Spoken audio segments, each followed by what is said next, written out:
अस्सलाम वालेकुम वरहमतुल्लाहि वबरकातुह। उम्मीद है तमाम दोस्त अहबाब खैरियत से होंगे।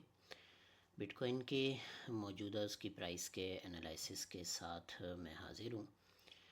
ये एनालिसिस और जो इनकी सीरीज़ है ये इससे पहले हमारे एजुकेशनल चैनल क्रिप्टो मजलिस एजुकेशनल चैनल का हिस्सा होते थे, और अब जैसा कि हम उसकी बहुत सी सर्विसेज को फ्री ऑफ कॉस्ट करने जा रहे हैं। शरिया एनालिसिस को हमने पहले कर दिया है, और अब एनालिसिस और उसके अंदर तकरीबन 52 प्लस लेक्चर्स हैं, तो उनको इंशाल्लाह ताला आहिस्ता आहिस्ता इरादा है कॉमन किसी प्लेटफॉर्म पे देने का। तो यूट्यूब पे ये bot/academy पे इंशाल्लाह ताला हम आगे चल के एनालिसिस अपलोड करेंगे, और ये एनालिसिस भी उसी के लिए किया जा रहा है। कोशिश मेरी रहेगी कि मुख्तसर एनालिसिस हो, लेकिन उमूमन जो हमारे एनालिसिस होते हैं वो काफ़ी डिटेल्ड होते हैं, सारे पहलुओं के ऊपर हम गुफ्तगू करते हैं।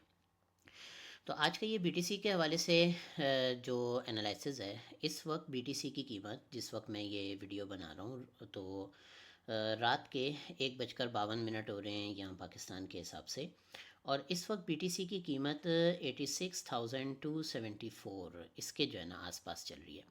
यहाँ पे आप एक ये चकोर सा बना हुआ डब्बा बॉक्स जो है ना वो देख रहे होंगे। जो दोस्त हमारे साथ एजुकेशनल चैनल में पुराने हैं वो इसको जानते हैं। ये दर हकीकत एक साइड वेज रेंज है। जब जिस वक्त प्राइस यहाँ से ऊपर गई थी तो उस वक्त हमने ये साइड वेज रेंज मुतय्यन की थी कि जब भी प्राइस ऊपर जाती है, पहले ये बात समझ लेनी चाहिए, वो एक सीध में जो है ना ऊपर नहीं जा सकती। तो अगर आप बिटकॉइन की प्राइस को पीछे से चलते हुए देखें, मेरा तो ये चार्ट काफ़ी ज़्यादा भरा हुआ है, इस पर सपोर्ट्स रेजिस्टेंस और बहुत कुछ लगा हुआ है, लेकिन इसके अंदर भी नज़र आ रहा होगा कि प्राइस यहाँ से ऊपर गई, फिर यहाँ से ऊपर गई, फिर ये थोड़ा अरसा इसके अंदर साइडवेज चली, फिर यहाँ से ऊपर गई, फिर एक बड़ा अरसा इसके अंदर साइडवेज चली, फिर यहाँ से ऊपर जाने के बाद अब इस वक्त ये प्राइस यहाँ पे साइडवेज मार्केट में चल रही है। ये जो साइडवेज मार्केट होती है ये बैक वक्त एक्यूमुलेशन भी हो सकती है और डिस्ट्रीब्यूशन भी हो सकती है। एक्यूमुलेशन का मतलब ये होता है कि वेल्स ने यहाँ पे बाइंग स्टार्ट की और ये सोच के स्टार्ट की कि यहाँ से प्राइस ऊपर जाएगी। तो जब ये ऊपर जा रही होती है तो जाहिर सी बात है बायर्स का जो प्रेशर होता है वो एक वक्त में टूटता है और फिर सेलर्स का प्रेशर शुरू होता है। तो जब नीचे की साइड पे आती है तो वेल्स अपनी बाइंग करते हैं, जिसको एक्यूमुलेशन हम कहते हैं।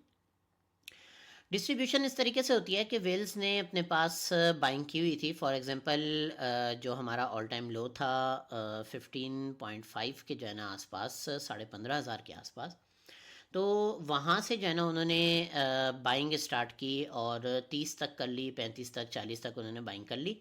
अब यहाँ पे वो अपनी वो आहिस्ता आहिस्ता सेल कर रहे हैं, क्योंकि एक साथ अगर प्रेशर से सेल करेंगे तो प्राइस डाउन आ जाएगी और उसमें ज़ाहिर है उनको भी नुकसान है, तो वो आहिस्ता आहिस्ता सेल कर रहे हैं।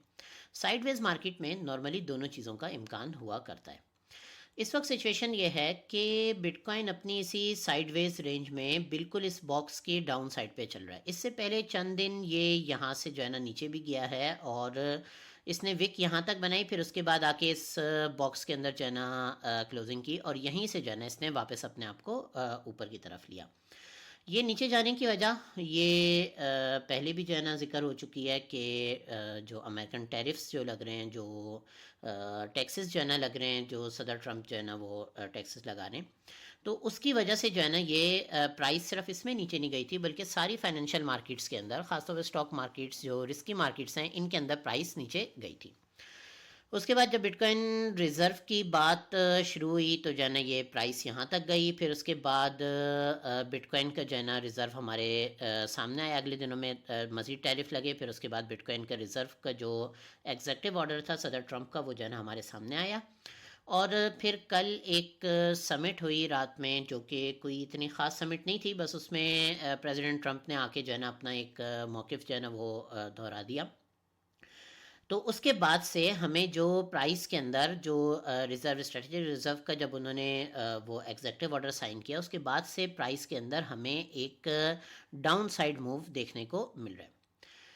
अगर कल की जो समिट थी उसके ऊपर मैं बात करूं तो ट्रम्प के अल्फाज जो उसके अंदर थे वो काफ़ी नपे तुले अल्फाज थे। इस वक्त अमेरिका की सिचुएशन ये है कि वहाँ पे ज़्यादातर जो एलोन मस्क का जो डिपार्टमेंट ऑफ गवर्नमेंट एफिशिएंसी उन्होंने बनाया है, तो उसमें ज़्यादातर ये चीज़ चल रही है कि कितने टैक्स पेयर्स के जो है ना पैसे थे, उनकी जो मनी थी वो दुनिया में जो है ना मुख्तलिफ जगहों पे और ख़रीदारियों में और इन चीज़ों में खर्च हुई है और गलत खर्च हुई है।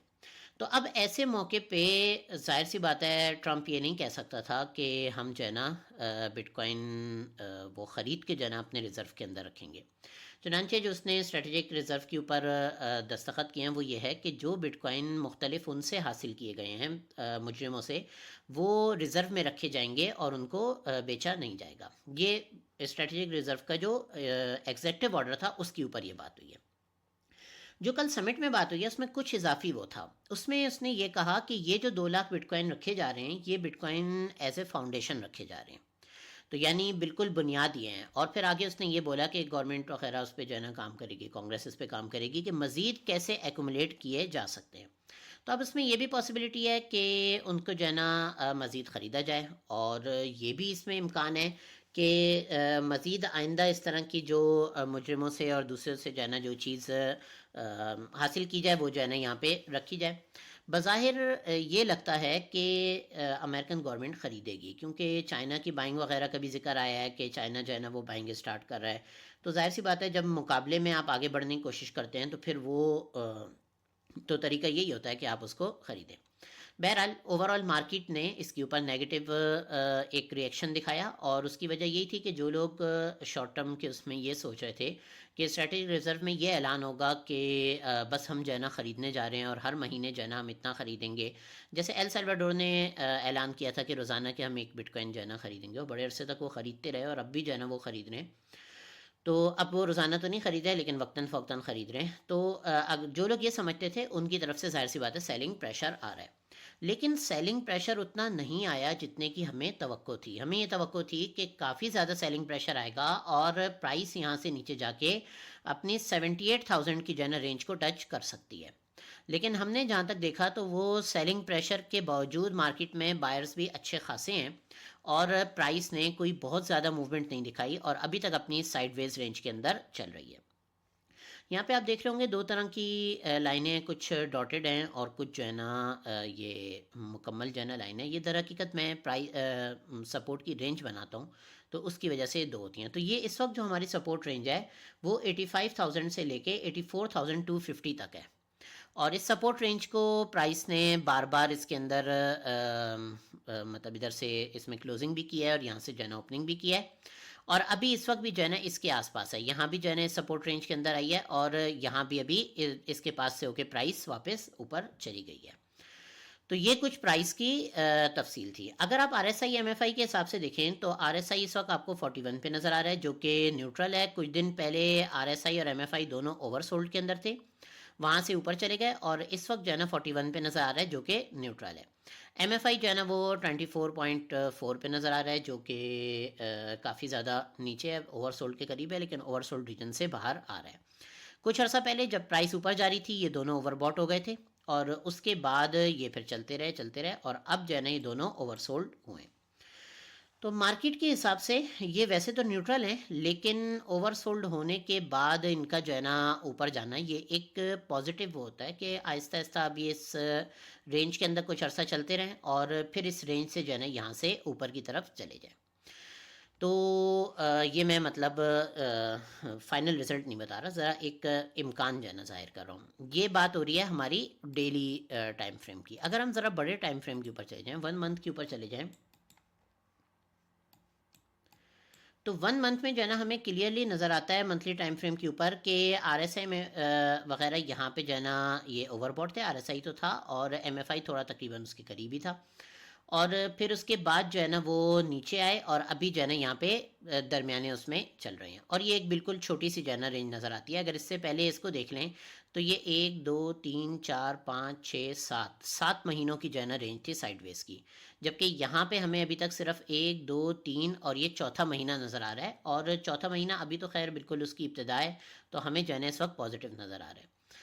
हिस्टोरिकली फेबररी का जो मंथ होता है ये पॉजिटिव हुआ करता है, लेकिन इस बार हमने फेबररी में कोई इतना ज़्यादा पॉजिटिविटी नहीं देखी, क्योंकि एक तो अमेरिकन जो टैरिफ पॉलिसीज़ वगैरह थी वो मुस्तकिल आ रही थी, और दूसरी बात ये कि स्ट्रेटेजिक रिजर्व को लेकर काफ़ी ज़्यादा मार्केट में अनसर्टेनिटी थी कि अमेरिका स्ट्रेटेजिक रिजर्व बनाएगा या नहीं बनाएगा। तो अब इस वक्त वो जो गैर यकीनीपन था, वो जो अनसर्टेनिटी थी, वो तो इस वक्त मार्केट से ख़त्म हो चुकी है कि स्ट्रेटेजिक रिजर्व उन्होंने बना लिया। अब अगली जो गैर यकीनीपन है वो ये है कि क्या कांग्रेस जो है ना मजीद ख़रीदारी के लिए पास करेगी या नहीं करेगी। तो एक साइड से यूँ कह लें कि हम आगे बढ़ चुके हैं और अब अगली जो है ना वो हमारे सामने है, जिसमें मेरा बज़ाहिर इम्कान ये है, जो मतलब मेरा एक ख्याल है, इसमें कोई हम ये नहीं कह सकते, इसको किसी तरह हम एनालिसिस इसका नहीं कर सकते, लेकिन बज़ाहिर मेरा ख्याल ये है कि अमेरिकन कांग्रेस जो है ना वो ख़रीदने की बात करेगी, लेकिन बहुत मोहतात अंदाज से, क्योंकि जाहिर सी बात है उन्होंने भी मुस्तकबिल के जो है ना वो सारी चीज़ें देखनी है। तो बहुत मोहतात अंदाज से जो है ना वो ख़रीदने की बात करेंगे। अब वो किस तरीके से करते हैं, क्या वो ये कहते हैं कि बाहर से आने वाली किसी पेमेंट्स को इसमें जो है ना ट्रांसफ़र किया जाए, या वो ये कहते हैं कि जो टैक्स पेयर की जो इनकम है उसका एक बहुत महदूद हिस्सा जो है ना इसमें लगाया जाए, या एक जो बहुत बोल्ड स्टेंस जो है ना जो पिछले दिनों चल रहा था कि जो गोल्ड रिज़र्व है उसमें जो है ना कुछ कमी करके और बिटकॉइन जो है ना लिया जाए, जो मुझे बज़ाहिर जिसका इम्कान नहीं लगता। तो ये काफ़ी सारे इम्कानात यहाँ पर पॉसिबिलिटीज़ हो सकती हैं। तो ये इस वक्त की करंट मार्केट सिचुएशन थी। शॉर्ट टर्म में अगर हम कहें तो जाहिर सी बात है, शॉर्ट टर्म में अभी इस वक्त हमारे सामने कोई ऐसी ख़ास मार्केट में कोई चाम जो है ना मौजूद नहीं है, कोई ऐसी ख़ास चीज़ मौजूद नहीं है जिसकी वजह से हम कहें कि प्राइस को यहाँ से मुड़ के ऊपर चले जाना चाहिए। इल्ला ये कि इंटरेस्ट रेट जो है ना वो इंटरेस्ट रेट कट जो है ना शुरू हो जाए और टैरिफ की पॉलिसीज़ जो है ना वो कम हो जाएं, तो उस सूरत में जो है ना सारी मार्केट्स वो मुड़ सकती हैं। लेकिन जाहिर सी बात है ये चीज़ हम प्रिडिक्ट तो नहीं कर सकते। तो अभी शॉर्ट टर्म में हमारे पास ऐसी कोई चीज़ नहीं है और ज़्यादातर जो है ना वो जो बेयरिश सिचुएशन है वो ज़्यादा नज़र आती है। अच्छा, एक बात जहन में रखिए, जो दोस्त हमारे साथ पुराने हैं वो तो जानते हैं, शॉर्ट टर्म से मेरी मुराद 3 महीने, 4 महीने, 5 महीने होती है डेली के हिसाब से, और यानी जो नॉर्मली दीगर मार्केट्स के अंदर समझा जाता है। और मिड टर्म जब मैं कह रहा होता हूँ तो 6 महीने, 9 महीने, 10 महीने, इस तरीके से होता है। लॉन्ग टर्म की जब बात करते हैं तो उस सूरत में साल, 2 साल, 3 साल, 4 साल, इस तरीके से होता है। एक और भी चीज़ हमें जहन में रखनी चाहिए। देखें, कई दोस्तों को मैंने इससे पहले भी ये बात प्राइवेटली भी कही थी कि अगर बिटकॉइन स्ट्रेटेजिक रिज़र्व बन जाता है तो बिटकॉइन के जो माजी के साइकिल्स हैं वो शायद तब्दील हो जाए, क्योंकि अब उसकी सिचुएशन कुछ और होगी। उसमें इंस्टीट्यूशंस किसी और जो है ना जहन से उसके अंदर आएंगे और गवर्नमेंट्स भी जो है ना उसी हिसाब से उसको सोचना शुरू करेंगी, तो शायद जो है ना जो माजी की सिचुएशन है वो चेंज हो जाए। तो इस पर अभी हम गुफ्तगू करेंगे। फ़िलहाल की सिचुएशन ये है, अगर प्राइस यहाँ से नीचे जाती है, प्राइस यहाँ से नीचे भी जा सकती है, इस वक्त बिल्कुल न्यूट्रल फेस में है। वैसे भी हमें अपने हर उसके अंदर दोनों चीज़ों का इम्कान रखना चाहिए ताकि हम रिस्क मैनेजमेंट कर सकें। टोटली अगर हम यहाँ पे इंटर हो जाते हैं और हमारे पास नीचे के लिए कुछ भी नहीं रखा और प्राइस नीचे चली जाती है हमारे एनालिसिस के ख़िलाफ़, तो जाहिर सी बात है ये हमारे लिए एक नुकसानदेह चीज़ है। एक डिस्क्लेमर जिसको शुरू में ज़िक्र करना चाहिए था, देखें किसी किस्म की फ़ाइनेंशियल एडवाइस जो है ना ये नहीं है, कोई मशवरा नहीं है, ये आपके ख़रीदने बेचने के लिए कोई वो नहीं है, ये मार्केट को समझने के लिए एक एजुकेशनल एक्टिविटी है। तो नॉर्मली हमें यहाँ पे रिस्क मैनेजमेंट करनी होती है और ऊपर की साइड पे टीपीज रखनी होती हैं, तो प्राइस दोनों तरफ वैसे भी जा सकती है। लेकिन इस वक्त बिल्कुल ही न्यूट्रल फेज़ के अंदर है और इस न्यूट्रल फेज़ में भी बेयरिश जो मार्केट के सेंटिमेंट्स हैं, जो मार्केट का जहन है वो बेयरिश रहना ज़्यादा है, तो यहाँ से प्राइस के नीचे जाने की तवक्को ज़्यादा है। अगर नीचे जाती है तो नीचे कहाँ तक जा सकती है, 78,000 तक भी जा सकती है, नीचे 73,000 तक भी जा सकती है। और डॉक्टर प्रॉफिट का जो एनालिसिस है उसके हिसाब से 60,000, 50 से लेके 60,000 तक की रेंज में भी जा सकती है। तो ये सारे इम्कानात इस वक्त जो है ना मार्केट के अंदर मौजूद है। अब थोड़ा सा जाके हम कुछ और जो है ना वो चीज़ें देख लेते हैं, कुछ और एनालिसिस देख लेते हैं। देखें, इस वक्त जो वेल ऑर्डर्स हैं, जो बड़े बड़े ऑर्डर्स हैं, वो किन जो है ना पॉइंट्स के ऊपर यहाँ पर जो है ना लगे हुए हैं, वो हमें इस चार्ट के अंदर नज़र आ रहे हैं। मैं इसको ज़रा सा रिफ़्रेश भी कर लेता हूँ ताकि अगर इसका कोई डाटा आर्जी तौर पे वो नहीं हुआ रिफ़्रेश तो हो जाए।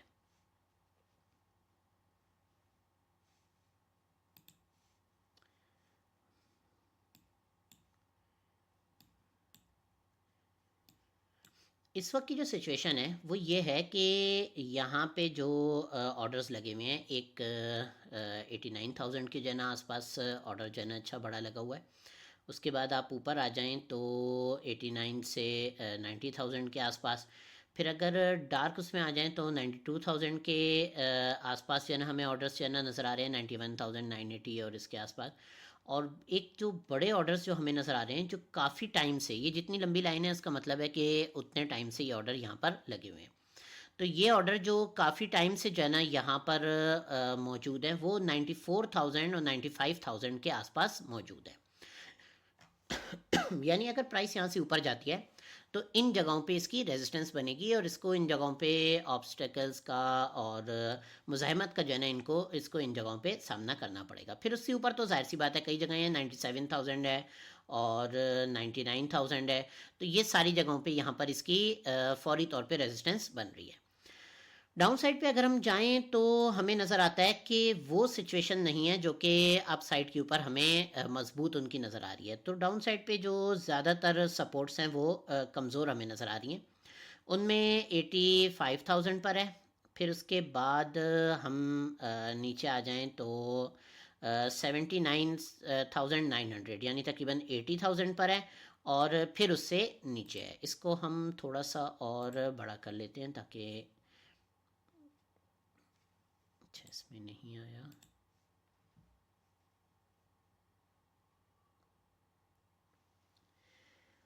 उससे अगर हम नीचे आ जाएं तो हमें जो है ना यहाँ पे 76,000 75,000 के आसपास अच्छा खासा बड़ा वो नज़र आता है। अब होता क्या है कि जब प्राइस नीचे आ रही होती है तो उसने इन सारी सपोर्ट्स को तोड़ना होता है। ये बेशक आपको कमज़ोर लग रही हो, इतनी मजबूत ना हो, लेकिन वो तोड़ते तोड़ते तोड़ते तोड़ते प्राइस भी जाहिर सी बात है कमज़ोर हो जाती है। और अभी मौजूदा जो सिचुएशन चल रही है उसमें जाहिर सी बात है सेलिंग प्रेशर काफ़ी ज़्यादा होने के बावजूद प्राइस नीचे नहीं आई। तो इसका मतलब है सेलर्स भी आहिस्ता आहिस्ता टूट रहे हैं। यहाँ से ये कहना कि ऊपर जाएगी या नीचे, ये तो जाहिर सी बात है मुश्किल होता है। लेकिन अगर नीचे गई तो सबसे पहला जो मुड़ने का इम्कान होगा वो ये 77,800 के आसपास होगा। ये बड़ी रेंज होगी, इधर हमें इस वक्त जो है ना छोटी नज़र आ रही है।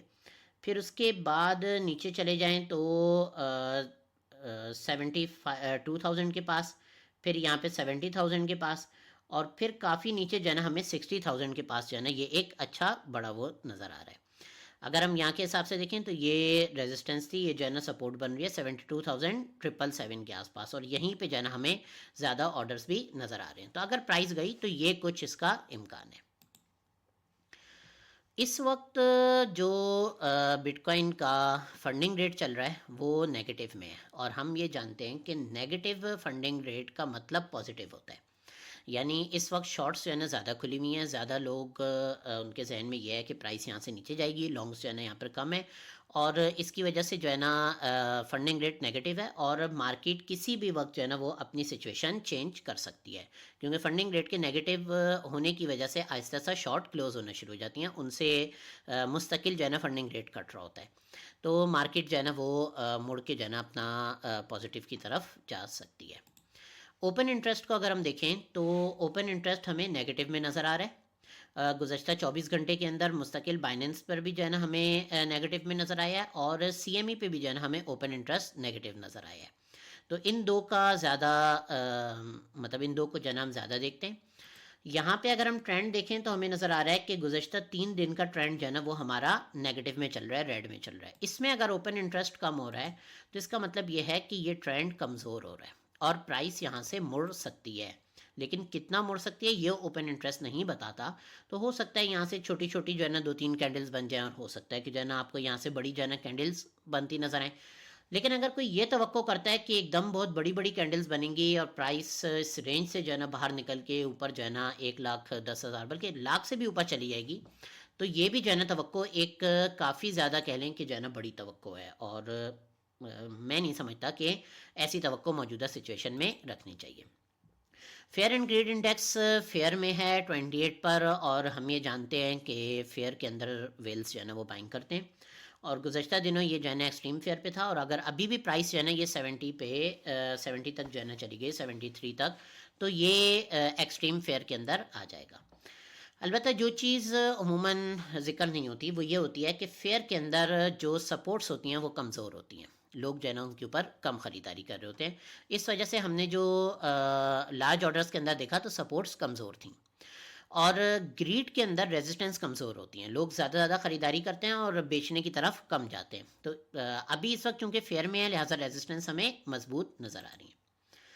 स्टॉक टू फ्लो मॉडल, मैं इसकी डिटेल में नहीं जाता इस वक्त। स्टॉक टू फ्लो मॉडल जो है ना वो इस वक्त हमें अपनी जो ओरिजिनल प्राइस होनी चाहिए वो तकरीबन उसकी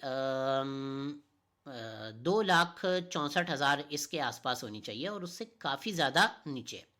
और हम ये बात जानते हैं कि स्टॉक टू फ्लो मॉडल ये अक्सर जो है ना वो अक्सर क्या कह सकते हैं कि 100% जो है ना ये दुरुस्त रहा है, यानी प्राइस इसी के ऊपर नीचे घूमती रही है।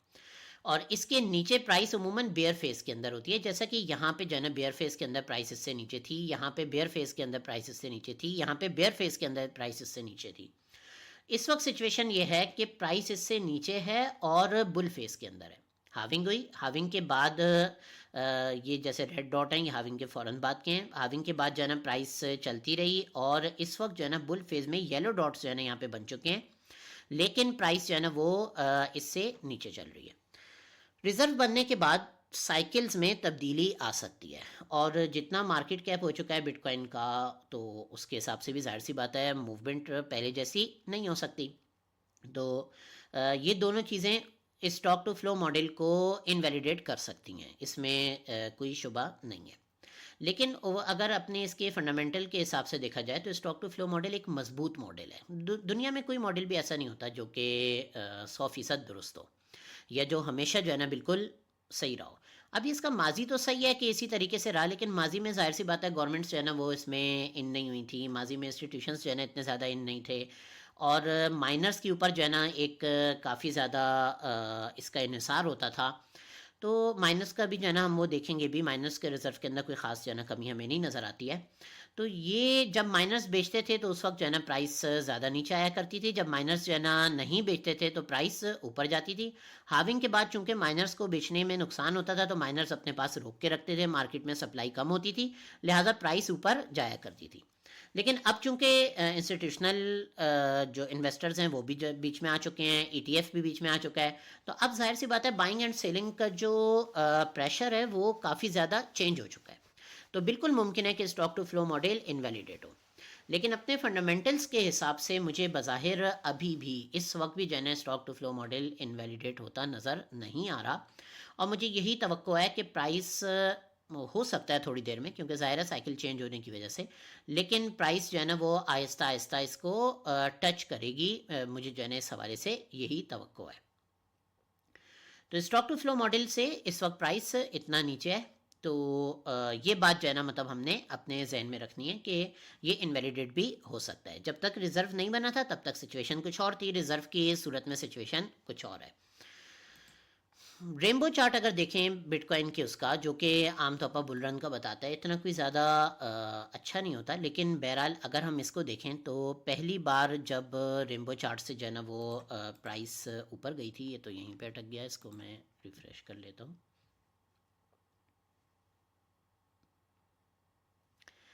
पहली बार जब जो है ना प्राइस ऊपर गई थी तो वो रेनबो चार्ट से काफ़ी ज़्यादा ऊपर चली गई थी। दूसरी बार जब बुल रन आया तो वो रेड से थोड़ी सी ऊपर आई। तीसरी बार जब बुल रन आया तो प्राइस रेड के अंदर गई।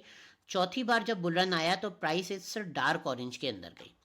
अगर इस हिसाब को देखा जाए तो इससे हमें अंदाज़ा होता है कि बिटकॉइन की वॉलेटिलिटी वक्त के साथ साथ कम होती जा रही है। हज़ारों के हिसाब से तो हमें बहुत ज़बरदस्त नज़र आता है कि 50,000 से 1 लाख हो गया, यानी डबल हो गया। लेकिन पहले ये 5,000 से 60,000 तक पहुंचा था, 6,000 से 60,000 तक तो 10 गुना था। तो वॉलेटिलिटी जो है ना ये कम होती जा रही है बिटकॉइन की। और इस हिसाब से अगर हम देखें तो इस बार का जो हमें टोटल बुल रन है वो हमें इस येलो उसमें या इसके शुरू वाले इस ऑरेंज में नज़र आना चाहिए। तो अभी इस वक्त प्राइस उसके मुकाबले में काफ़ी ज़्यादा नीचे है, और अगर ये यहाँ तक भी जाती है तो ये एक अच्छा मतलब हाई वो बन जाएगा। तकरीबन येलो जो है वो 2,27,000 पे, और उसके बाद जो लाइट ऑरेंज है वो 3,13,000 पे। तो ये सब लॉन्ग टर्म की बातें हैं कि लॉन्ग टर्म में काम हो सकता है, और जिस तरीके से रिजर्व बनने से stock to flow model invalidate हो सकता है, इसी तरीके से ये भी इनवैलिडेट हो सकता है। लेकिन अगर ये मॉडल अपना मुकम्मल काम करते हैं अपने फंडामेंटल्स के हिसाब से, तो उस सूरत में जो है ना प्राइस इतना ऊपर अभी भी जा सकती है। आखिरी दो चीज़ें जिनको जो है ना हम ज़रा सा देख लेते हैं। इस वक्त बिटकॉइन की सिचुएशन ये है कि वेल तो हमें एक ही नज़र आ रहा है, बाकी जो है ना हाई एक्टिविटी एड्रेस इन्वेस्टर्स के जो है ना ये हैं, तकरीबन 10% इन्वेस्टर्स के पास है, बाकी सारा रिटेलर्स के पास है। जो लार्ज होल्डर्स हैं जिनके पास अच्छा जो है ना अमाउंट रखा हुआ है, 0.1% से जो है ना ज़्यादा जिनके पास सप्लाई रखी हुई है, अगर हम देखें तो अभी तक हमें उनकी तरफ से जो है ना कोई ख़ास आउटफ्लोज नज़र नहीं आ रहे। कल की ख़बर के बावजूद भी, कल की ख़बर के बावजूद उनके आउटफ्लोज इतने ज़्यादा नहीं थे, और उसमें इनफ्लोज ज़्यादा हो रहे हैं, यानी ख़रीदारी ज़्यादा हो रही है। न्यूज़ को अगर हम देखें तो इसके मुकाबले में हमें ज़रा सा मुख्तलिफ नज़र आती हैं। ये बॉट स्लैश पे हमारा बॉट स्लैश में अकेडमी के हिस्से में अगर आप जाएंगे लर्निंग हब पे अकेडमी के उसमें, तो वहाँ पे रोज़ाना जो है ना हम न्यूज़ का एनालिसिस करते हैं। तो न्यूज़ में जो है ना हमारे पास आज जो न्यूज़ है वो ये है कि long term holders increase sell off amid market uncertainty. ये लॉन्ग टर्म होल्डर जो है ना वो सेलिंग कर रहे हैं, 450% जो है ना उनका सेलिंग उनकी ज़्यादा हो गई है लॉन्ग टर्म होल्डर्स की। लेकिन अगर हम यहाँ पर देखें तो हमें नज़र आता है कि सेलिंग का कोई इतना ज़्यादा, यानी लॉन्ग टर्म एड्रेसेस से जो है ना वो बाहर निकले, इतना ज़्यादा हमें नहीं नज़र आ रहा। तो इसका मतलब ये है कि सेलिंग के साथ साथ लॉन्ग टर्म होल्डर्स बाइंग भी कर रहे हैं। तो ये चीज़ मार्केट को एक बिल्कुल न्यूट्रल फेस के अंदर ले जाती है, जैसे मैंने अभी कहा था कि बिल्कुल प्राइस न्यूट्रल के उसमें मौजूद है। माइनर्स के रिजर्व जैसे मैंने जो है ना जिक्र किया, उनके अंदर कोई ख़ास जो है ना हमें तब्दीली नहीं नज़र आई। ये मुस्तकिल जो है ना माइनर्स के रिजर्व इसी रेंज के अंदर जो है ना चल रहे हैं। गुज़श्ता 3 महीने से जो है ना इसके अंदर कोई ख़ास तब्दीली नहीं आई। तो ये बिटकॉइन का एनालिसिस था, और अब मैं इसको सारे को समअप करूं तो शॉर्ट टर्म के ऊपर बिटकॉइन की प्राइस न्यूट्रल है, और बेरिश जो सेंटिमेंट्स हैं वो मार्केट के ज़्यादा हैं, जो कि इसकी प्राइस को थोड़ा सा नीचे ले जा सकते हैं। थोड़े से में मैक्सिमम का जो जहन में है लोगों का वो 50,000 से 60,000 तक है। मुझे बज़ाहिर ऐसा नहीं लगता कि इतना नीचे प्राइस जाए, आज की सिचुएशन को देख के ऐसा नहीं लगता, इल्ला ये कि कोई न्यूज़ आ जाए तो ज़ाहिर है न्यूज़ के ऊपर हमारा कोई कंट्रोल नहीं होता। अगर शॉर्ट टर्म में ऊपर प्राइस जाती है तो पॉइंट ऑफ कंट्रोल जो हमारा बन रहा है वो 96,000 के आसपास बन रहा है, और ये पूरा जो ये वैल्यू एरिया ये सारा जो है ना क्रिटिकल होगा। तो तकरीबन 94,000 से लेके 98,000 तक का जो एरिया है, ये यहाँ से प्राइस के मुड़ने के चांसेस बहुत ज़्यादा होंगे। अगर यहाँ से ऊपर चली जाती है, प्रेशर ज़्यादा होता है, तो उस सूरत में 1 लाख को टच होकर मुड़ने के इम्कान ज़्यादा होंगे। फौरी तौर पे उससे ऊपर जाना ज़रा सा मुश्किल है, इल्ला ये कि कोई बहुत बड़ी न्यूज़ मौजूद हो। लॉन्ग टर्म के अंदर हम देखें तो ज़्यादातर चीज़ें जो है ना वो हमें अभी तक अपनी जगह पे बिल्कुल पॉजिटिव सिचुएशन में ही नज़र आ रही हैं, इनवैलिडेट ना हो जाएं। अगर ये इनवैलिडेट हो भी जाता है तब भी रिज़र्व खुद होना एक जो है ना बड़ी अहमियत की बात है। तो बज़ाहिर ऐसा ही लग रहा है कि लॉन्ग टर्म के अंदर प्राइस को इधर से ऊपर ही जाना चाहिए। एक बार फिर मैं क्लियर कर दूं, this is not a financial advice, किसी किस्म की ये फाइनेंशियल एडवाइस नहीं है, ये एक एजुकेशनल एक्टिविटी है मार्केट को समझने के लिए, और इस चीज़ के लिए कि हम किस तरीके से किसी मार्केट का एनालिसिस करते हैं। तो ऐसा नहीं है कि आप इसकी बेस पे जो है ना कोई इन्वेस्टमेंट डिसीजन लें और फिर उसके बाद कल को आप मुझे ब्लेम कर रहे हो कि भाई प्राइस यहाँ पे नहीं गई, यहाँ पे जो है ना प्राइस चली गई, क्योंकि रोज़ का जो एनालिसिस होता है वो मुख्तलिफ होता है। इस हिसाब से कि ज़ाहिर है कुछ न्यूज़ नई आ रही होती हैं, कुछ पुरानी आ रही होती हैं। मैक्रो एनालिसिस जो है ना अपनी तरफ मैक्रो सिचुएशन का होता है। दुनिया में कोई जंग छिड़ जाती है तो ये सारे एनालिसिस ख़त्म हो जाएंगे। दुनिया में कोई बहुत बड़ा पॉजिटिव जो है ना चीज़ आ जाती है तो ये सारे एनालिसिस नेगेटिव के ख़त्म हो जाएंगे और पॉजिटिव की तरफ चला जाएगा। तो ये सारी चीज़ें देखनी वो वक्त के साथ साथ होती हैं। और वैसे भी जो है ना इन्वेस्टमेंट एडवाइस वो किसी ओपन फोरम पे वैसे भी जो है ना नहीं देनी चाहिए। ये मैं दोस्तों को भी यही जो है ना मशवरा देता हूँ कि काफ़ी सारी चीज़ें होती हैं और उन सब चीज़ों को समझना होता है। अस्सलाम वालेकुम रहमतुल्लाहि व बरकातुहू।